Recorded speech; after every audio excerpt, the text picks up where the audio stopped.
प्रिय बंधु माने नववर्ष 2026 हार्दिक शुभेच्छा। आमे नववर्ष को जेपरी अभिनंदन करिथाउ सेहीपरि एहार यात्रा आम पाई होइथाए। बाइबल जिसाया 43 पर्व 18 और 19 पदरे कुहा जाई अछि, पुराना कथा को मने पकाओ नाही, पुराना कार्य मान को विचार करनी। देखो मु एक नूतन काम करुछि। परमेश्वर आमको कहउचंती जे जहा पछरे रहीगला सेथिरु मुक्त होई से जहा प्रस्तुत करिसंती सेथिरे आमे ध्यान देबा। पुराना कथा को धरि रखिले नूतन कथार अनुभव करि पारिबे नाही। भूल, वेदना, निराशा किंबा पूर्वतन सफलता एमानकु धरि रखिबा आपनकु धीर करिदिए एवं पूर्ण संभावना को पहुंचीबा को रोकिदिए। गत वर्ष जहाँ आनिला भल किंबा खराब सेगुड़िको पछरे छाड़ी दियंतु। तिक्तता एवं दोषारोप को छाड़ी दियंतु।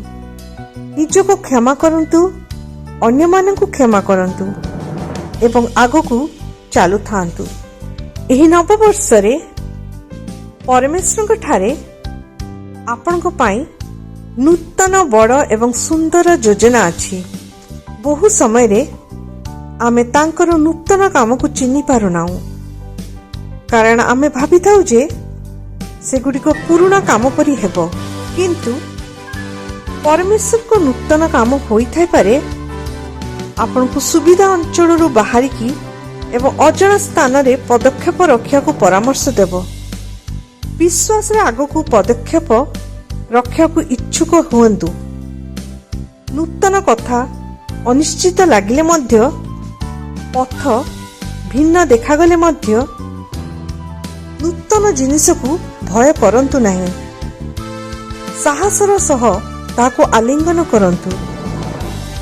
आपनको समृद्ध करिबाकू एवं उज्जवल भविष्य देबाकू परमेश्वर को योजना अछि।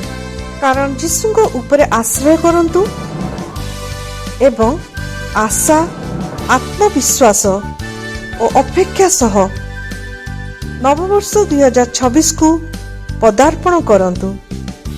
आगामी वर्ष आपनको पाई आशीर्वादी और विजयमय हो।